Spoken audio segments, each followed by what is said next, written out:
In this hour, we're going to talk about the lying Paris Global Warming Conference with an expert on the subject, William Briggs, who has been with us before. And he's going to show you how it's basically run by liars and thieves at this conference. And we'll have that in this hour. You can judge for yourself and see whether I'm telling you the truth or not. When I say to you, from my point of view, this whole thing about the Paris Global Warming Conference, it's a scam.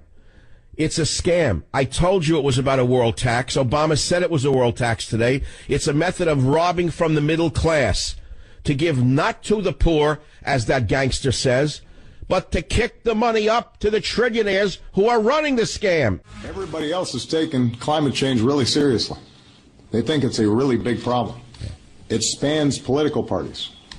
I mean, you travel around Europe and you talk to leaders of governments and the opposition, and they are arguing about a whole bunch of things. One thing they're not arguing about is whether the science of climate change is real and whether or not we have to do something about it. Okay, so the silk-tongued snake is pushing the big lie. I told you about lysenkoism in the 1950s in the Soviet Union. This is identical to lysenkoism. And joining us right now is a real climatologist with a PhD in statistics from Cornell, a climatological scientist, a former cryptologist for the U.S. Air Force. His name is Dr. Matt Briggs. He joins us from Manhattan. Dr. Briggs, welcome to the Savage Nation. Nice to be here. Thanks for having me. So, Dr. Briggs, the president says the science of the climate change is accepted around the world. You and I know that's not true. Well, it's true in the sense that every scientist knows the climate on Earth always changes and always will change. That's a fact. Okay, but where is it not? Where is it not true? It's not true in that we do not know how much of an influence we have on the climate. It's indisputable that we as humans have some influence on the climate. But as I said before, aardvarks also do, and so do radishes and polar bears. Every species on the planet influences the climate. We just don't know how much.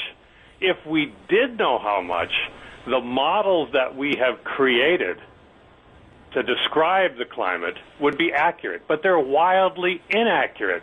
They've predicted that the temperatures would increase and increase and increase some more. But over the last 20 years or so, the temperature has remained relatively flat. Therefore, we know there's no problem with global warming. And we know that... What about sea levels? Have sea levels risen around the world? In various spots, maybe a millimeter or so. In other spots, they've gone down.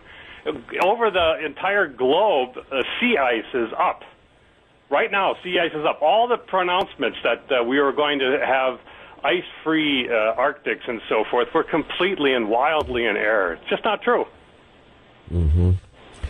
All right, so you and I both know that 97% of the world scientists who agree with President Obama are basically receiving government grants and contracts. Isn't that true? Yeah, that's pretty much the case.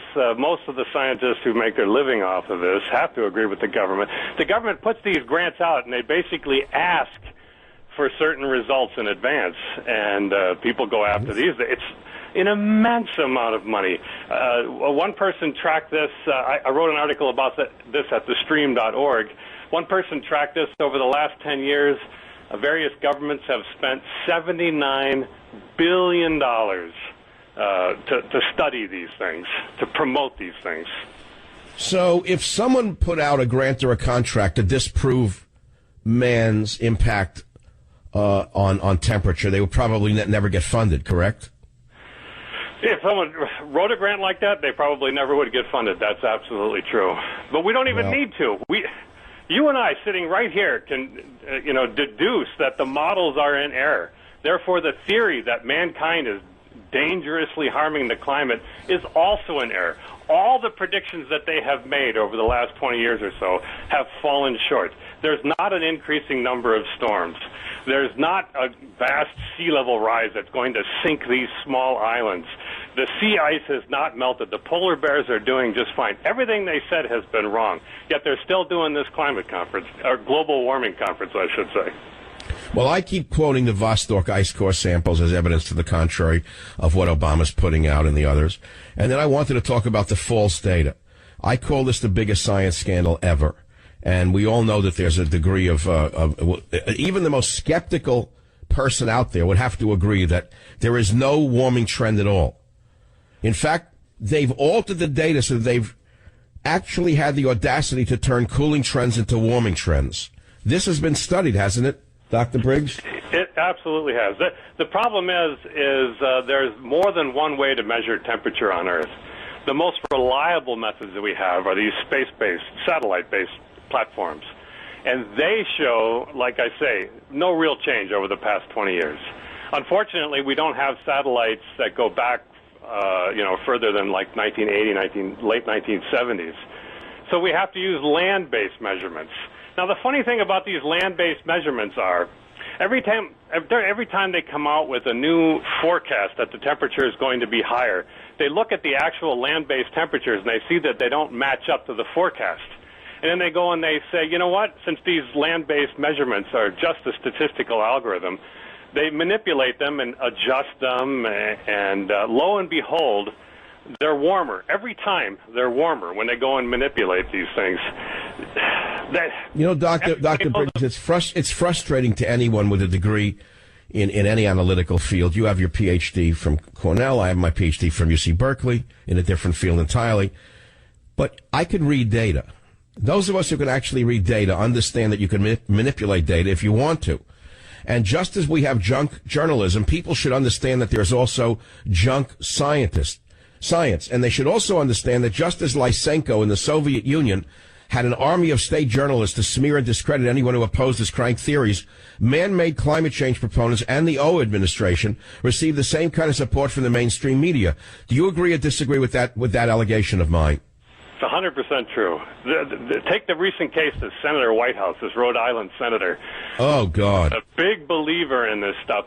He was working with this guy down at George Mason University, Shukla, if I'm pronouncing his name correctly, who takes $500,000 a year of government money to pay for a part-time salary for he and his wife. And he wrote this letter asking President Obama and the Justice Department to prosecute skeptical scientists like myself under the RICO Act. Yeah, I saw that. And it turned out he and his wife were scamming the government for millions of dollars a year, correct?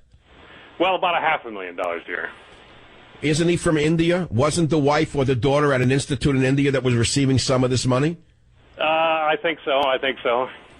So, in other words, not only did he want to get away with the money that he was raking in, but he wanted to shut down anyone who disagreed with this theory and have them prosecuted under RICO statutes. That's how far we've fallen as a nation. Junk science, junk journalism, and God forbid this ever happened in this country. The fact of the matter is it didn't happen quite yet.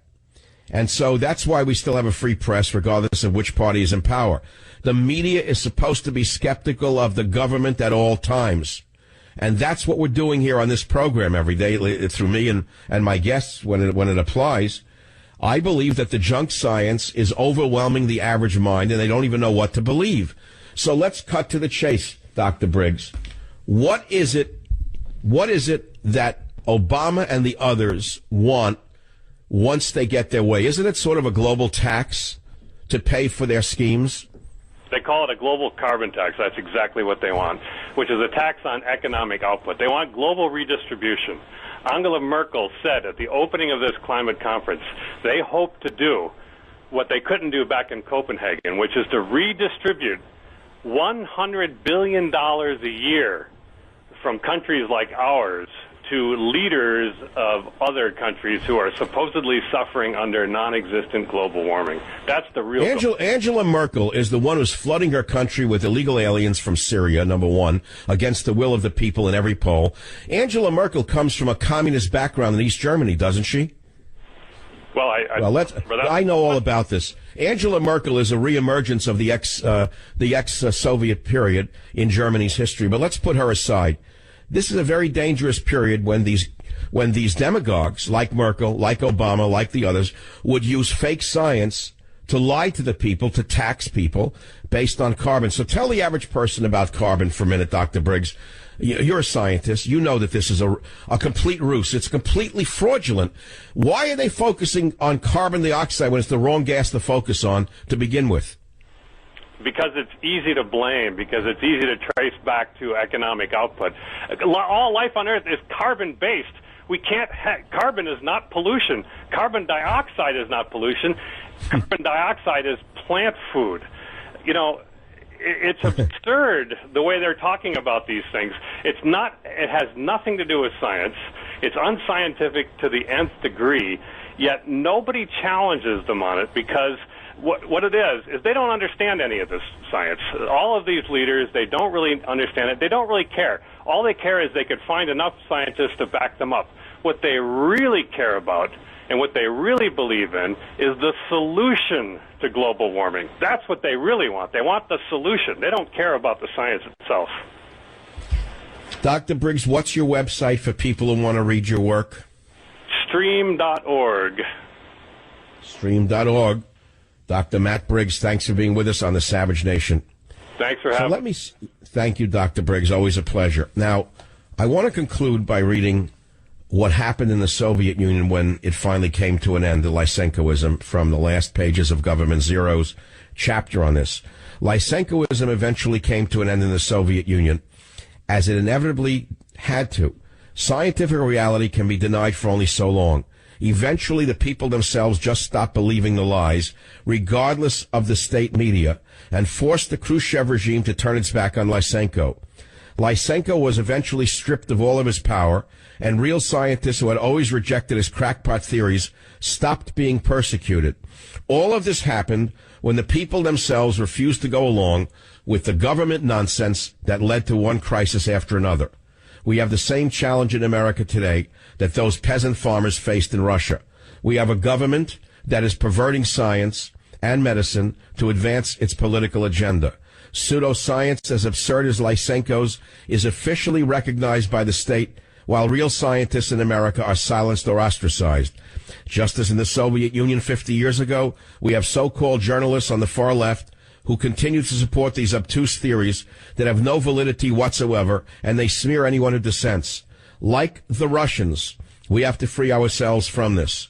We have to continue to fight for the integrity of science, medicine, and the truth. Unchecked, the government will destroy the truth itself. It won't happen this year or next year, but we will rid ourselves of these Stalinist liars in America.